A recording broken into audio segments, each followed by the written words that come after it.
The wall was in shadow, dark and impenetrable. She narrowed her eyes, trying to pierce the gloom, unafraid even at this hour. The convent had a zealously guarded reputation for security, which was why so many noble families sent their daughters there. She heard a muted thud, then another, then, in a flurry of thumps, a body slid and tumbled from high on the wall, missing the edge of the cloister roof, to land sprawled at her feet. Helena stared. It didn't occur to her to shriek. Why shriek? The man, a very tall, broad-shouldered man, was unquestionably a gentleman. Even in the uncertain moonlight she could make out the sheen of his silk coat, the gleam of a jewel in the lace at his throat.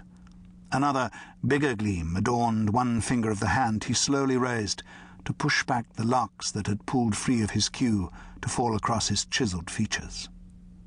He lay as he'd landed, half-propped on his elbows. The position displayed his chest to advantage. His hips were narrow, his legs long, with well-muscled thighs clearly delineated under satin knee-breeches. He was lean and large. His feet were, too, encased in black pumps with gold buckles. The heels were not high, confirming her guess that he had no need to add to his height. Although he'd landed on the stone path, he'd managed to slow his fall. Other than a few bruises, she doubted he'd hurt himself. He didn't look hurt. He looked aggravated, disenchanted, but wary, too. He was watching her intently, doubtless waiting for her to scream. He could wait. She hadn't finished looking. Sebastian felt as if he'd fallen into a fairy tale, fallen at the feet of an enchanted princess. It was her fault he'd fallen. He'd looked down, searching for his next foothold, and seen her step from the shadows. She'd lifted her face to the moonlight. He'd stared, forgotten what he was doing, and slipped. His coat had fallen open. Beneath the thrown-back flap, he shifted his hands, fingers searching the folds. He located the earring he'd come there to get, still safe in his pocket. Fabienne de Mordaunt's family dagger was now his. Another wild wager, another crazy exploit to add to his tally, another victory.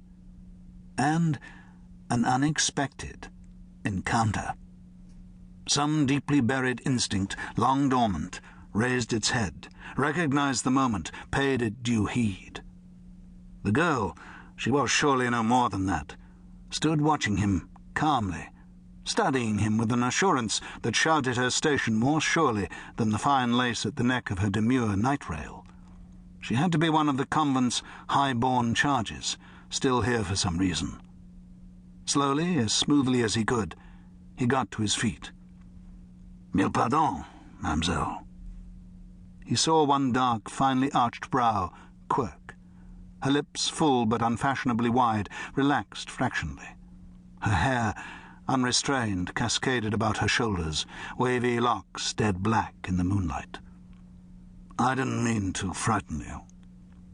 She didn't look frightened.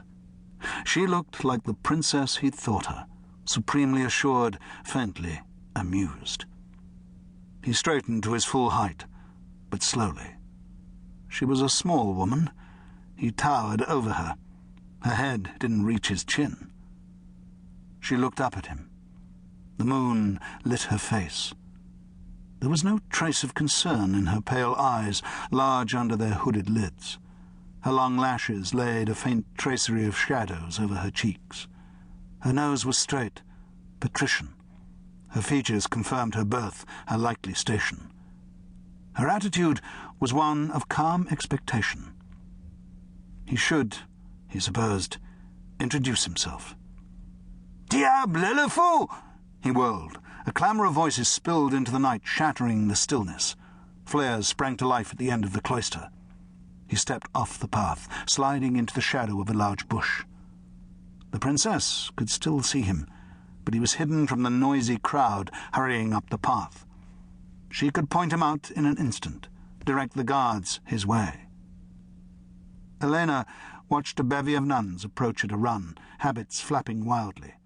2 gardeners were with them, both brandishing pitchforks.